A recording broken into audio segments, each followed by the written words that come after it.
What's up, everybody? Welcome to the Putemup podcast, episode number 3. That's right, we're on our third one, if you can believe that or not, ladies and gentlemen. 3. Ladies and gentlemen, I couldn't do this all by myself, man, and I won't, because I have the man here to my right, ladies and gentlemen, standing at 5'11", weighing in at 230 pounds, Mr. Patrick Regalado. What's up? What's going on, big dog? Hey, Mr. Frank, how are you, man? Doing good, man. How was that weekend? How was your Thanksgiving, my friend? Oh, turkey, man. Turkey. I'm still full from it. Oh, I'm still full from it. Got to get to the gym again tomorrow. Again, you're gonna do that? Yeah, you have like turkey for breakfast and turkey for lunch? I've had turkey soup, turkey sandwiches, turkey ground. Yeah, man. It's and tomorrow I'll have turkey salad. Okay. All right. Well, I'm going to just tell everybody what's up for this episode, man. This episode, we're going to talk about 3 things, man. I just want to keep it short. 3 things, man. One is going to be, of course, any updates with the UFC and Bellator and everything that you got, of course. Absolutely. We got that covered for you. I know you got that covered. And what I want to talk about is something different, man. Something different that's out there from a business point of view, right? So what I want to do, I was just thinking about, what if we put the big boys versus the big boys and match them up in regards to the health of MMA in the state of Florida. And what do I mean by that? How are the promoters holding up against each other? Let's say we get Titan FC, number 1 dog, against Island Fights, and compare those two and see how they are. How are they from a social media point, from a marketing point, how they're selling tickets. And let's tie that into the Dana White experience and how he started and how he grew the company and everything else. I want to compare the two and see what the comparisons are there.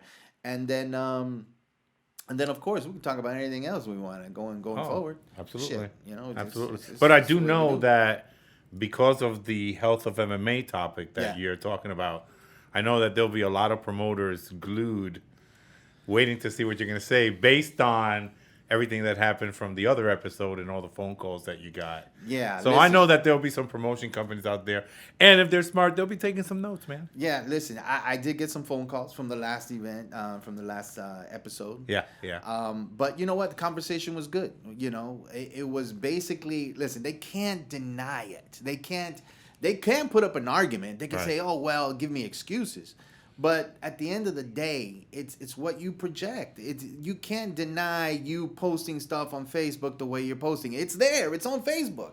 There's no denying that. Absolutely. You did that. Absolutely. You know what I'm saying? And it's just you know what I'm also going to do? As a matter of fact, I'm going to give a little tip and little tricks on how to get customers coming to your event by stealing the other customers from other MMA promotions. What? Now, here's one. I'm going to show them. Listen up, guys. This is good, man. Listen up, guys. This is good. As a matter of fact, I'm going to And this is going to be free, so... Yeah, free stuff, man. Free advice on how to get... Now, these are people that went to these events and that paid tickets to these events. I'm going to show promoters how they can grab that list of names and add it to their event pages so that they too can now capitalize on those people who went to events and went to shows. At the same time, I'm even going to do this. I'm going to give another free one for you. Okay. Just to help out the MMA community, to help out these promoters, because maybe they're not into marketing. They're like, Frank, listen, man, we just promote. We don't give 3 shits about marketing, but let me tell you, if you don't, then you're missing the boat, because that's where you should be at. I believe that. I believe that. You should be marketing your events, and you should be the marketer. You should be the promoter. You should be the guy that passes out flyers. This is your baby. This is your production. This is something that you want to see successful, and you wear many hats in order to make that happen. So here's what else I'm gonna do. I'm gonna dissect. You heard me right. I am going to dissect these websites of these MMA promoters. And listen, it's not a bashing. It's more of a educational social media type of thing. You always got to worry when they say it's not a bashing. It's a social media. Listen, you cannot deny the facts. If I show you a website and they're not doing what they're supposed to, the promoter could do 2 things. Either they could say, well, maybe his delivery was a little, off because, brother, why don't you just call me and tell me? Well, brother, I'm telling you now, the platform is to not just learn from this one, but maybe everybody else who's listening, everybody else who sees it can learn from this social media topic. You know what I'm saying? And listen, no bashing to any. Without them, I couldn't do what I do. Disclaimer, guys. This is a disclaimer. I couldn't do what I do. But But let's do that. Let's talk about the health of MMA by showing other promoters' websites and how they go about selling tickets. Because I'm fascinated, bro. You I'm know, fascinated by it. I've come back to this before, where I say this is why people are going to tune into this show, because it's something totally different. Most Yeah. people tune into an MMA podcast or a fight show, and they'll be, well, did you see what happened, and what did this guy do, and so forth. But you're never going to see topics like what is happening here. Man, listen, I So, want to break it down to a science. no, That's what I wanna tell you, do. all the I wanna break promotion it down to a companies, science. I think you better be on the lookout. Listen up here. Yeah, no, I'm gonna break it down to a science. Here's why. Here's why. Let me start from ground zero. Okay. The UFC, Dana White. Let's forget the UFC, because Dana White didn't have the UFC when it first started. That we all know the history. That was owned by the Gracie family, Jorge and Gracie. Absolutely. And want to talk about marketing? Let's talk there about marketing, because that was amazing marketing. Now, for those who don't know, let me tell you the story. Jorge and Gracie, one of the Gracie family, sons, son of Helio Gracie, treated this as a business, as he should. The Gracie name is a business. I used to train with Hilson Gracie back in, I think it was in West Palm Beach in Boca. And he was not part of that jiu-jitsu clan, that family, right? He was the cousin of the uncle, the brother, whatever. And because of the business name, he wasn't allowed, even though his last name was Gracie, he wasn't allowed to put Gracie Jiu-Jitsu in the front of his establishment. Wow. He had to actually name himself. He had to put his name, Hilson Gracie Jiu-Jitsu, right? So, because who has the trademarks to it? Horian and that side of the family. So, Horian being a lawyer by trade, he gave up to be a lawyer to follow Jiu-Jitsu. Now, he basically had Jiu-Jitsu and Brazilian Jiu-Jitsu. He came to the United States. Everybody knows the story already. And he created the UFC with Art Davie and Campbell and those guys. And then when the UFC was created, of course, it was created without, rules and regulations and everything else. But his marketing plan and all he wanted to do was promote his family. All he wanted to do was promote Brazilian Jiu-Jitsu to the world. That was his goal. That was his ROO, which is the return on his objective. His objective was to spread jiu-jitsu because he was tired going door to door and garage to garage and school to school. But we got more stuff coming. Let's take this quick break for the commercials, and trust me, you want to hear this story. We'll be right back. We'll be right back.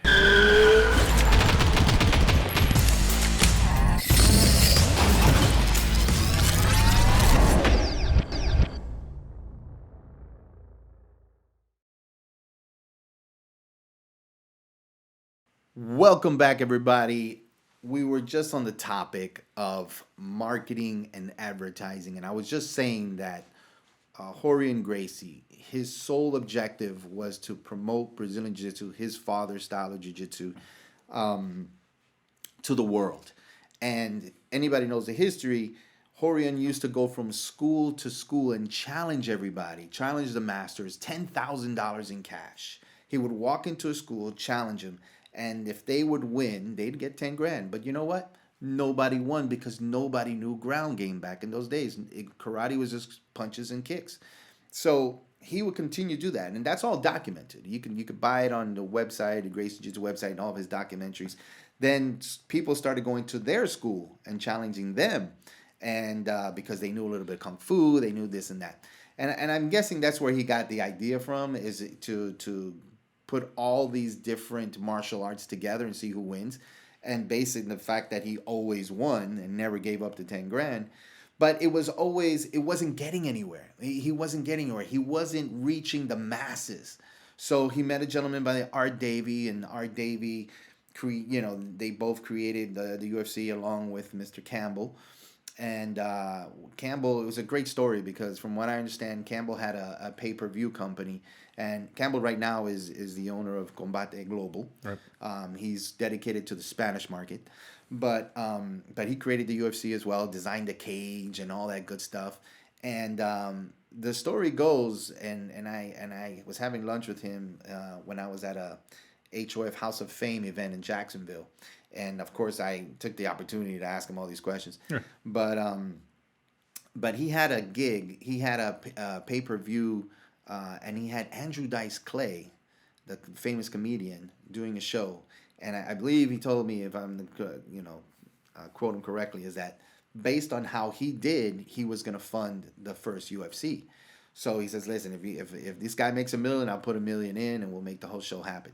And sure enough, Andrew Dice Clay did well, did amazing, and he took some of that money and invested in the UFC. So him and Art and Horian created UFC 1. Now, they brought in Royce Gracie. Now, mind you, Horian is only thinking is, I want to promote. He doesn't care about boxing commissions, weight classes, or anything like that, because he knew what he had was something special that would change the world.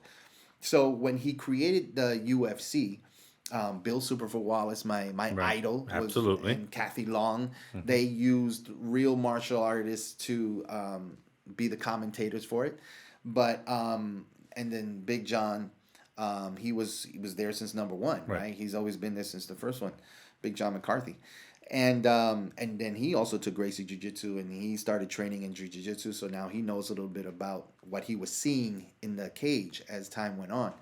But again, the purpose of the UFC for Rorion Gracie was only to promote his brand. And did he do it? Absolutely. And when he finished, and the world knew about Gracie Jiu-Jitsu, and then the military started training in Brazilian Jiu-Jitsu, and the whole world started training, he then sold it. Right? Mission accomplished. Now it's probably the only school that clocks $1 million in profit every year. Right? So he sold to Dana White, of course. We all know the story. Right. And then here's why I'm trying to tie in everything from the health of Florida, comparing it to MMA and Dana White.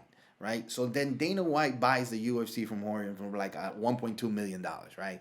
And now Dana's like, wait a minute, you're banned in every state. I mean, this is illegal in some states. The legislation was after him. Some governors were after. You had politicians that were banning it. Absolutely. Yeah. So Dana White said, hey, no, let's take it to the boxing commission, Nevada Boxing Commission. They took it. They wrote everything. Bam, bam. Before you knew it, there were weight classes, there were title belts, there were weigh-ins, and the whole 9 yards. He created the sport, right? Because it wasn't a sport when Rorion had it. It was just, my style is better than your style. There were boxers that would come in with just one glove to beat up on Royce Gracie, which is amazing because Royce Gracie was picked because there was nobody else, really. I mean, Renzo Gracie was doing his thing. Rickson Gracie, who is the number one Gracie Jiu-Jitsu guy, in my opinion, was doing shows in Japan. So Rorion took Royce because Royce was actually babysitting while he was in the United States, and he was like, hey, listen, bro, little bro, come on here, I got a job for you. And so if you look at the UFC, this is amazing. If you look at UFC 1 and you hear the crowd reaction, it's all boos. If you listen to UFC 2, it's all boos with a slight little bit of clapping. You see them coming along a little bit. If you listen to UFC 3, when Royce Gracie hits the ground in any fight, it's now, holy crap, he's going to win, and they start cheering. Right. It took them 3 shows to turn everybody's mentality on Brazilian Jiu-Jitsu works, because it's a proven battleground. It works, right? So that's it. Rorion said, you know what? I'm selling it. Did my purpose, made my million, right? Dana White comes in, and now it's his turn to promote the UFC. Right. What was his purpose to promote the UFC? It wasn't to, hey, I have a family art that I want to share it to the world. No, absolutely not. It was, I have a company that I just bought now, like any other company, and I got to make sure it's successful. Right. I got to put on shows now. I'm redoing everything with classes and weight classes and everything else. But now it's just a product. Now it's a product. Now I have to sell the product. And what his product is really entertainment. If you ask him, back in those days, he says, listen, it's not a fight game for me. It's about entertainment. So now he has to market it differently. So the story goes that every year he would fail. Every year, thank God for the Faitosa brothers, who was their high school buddies from when they were kids. They are owners of some casinos. And he would ask his buddy for $1 million, and they would be like, "Okay, Dana, here's $1 million. Go do your thing with the UFC." And And of course, he would take that and he would fail. $1 million. So I'm thinking, wait a minute. Florida MMA promoters. Right. I don't know anybody's getting $1 million and saying, hey, here you go.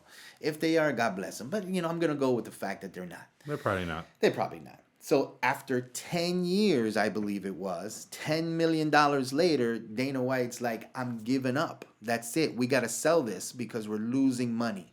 Now, that's Dana White back then. Right. No TV, no streaming, no nothing. Compare that to what's going on today. Promoters who are doing shows with no TV, no streaming, no nothing.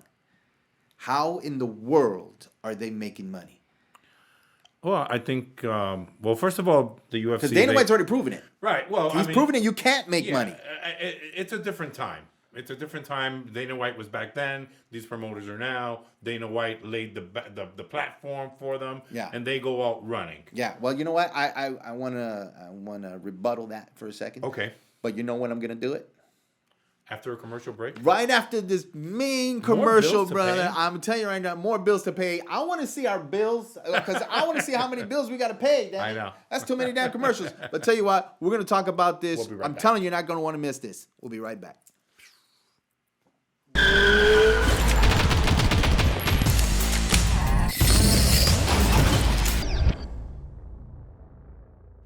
Welcome back, ladies and gentlemen. Putemup Podcast, episode number 3. If you like what you see, like what you hear, please follow us on our social media.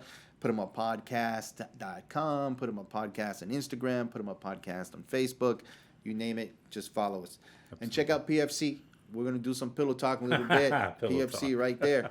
Get it? See how I did that? The pillow talk? Okay. I got you. That's how I do it. And don't sleep on them. Don't sleep. So how I did that? You did that again. Did it again, didn't I? Don't sleep on these guys. They know what they're doing. It's going to be an amazing event, January 29th, here in Miami, Florida. I know, it's I'm gonna curious. Be crazy. It's going to be crazy. Stay with us. So you were saying, Pat. So what I was saying was that Dana White being the trailblazer, the guy that put the whole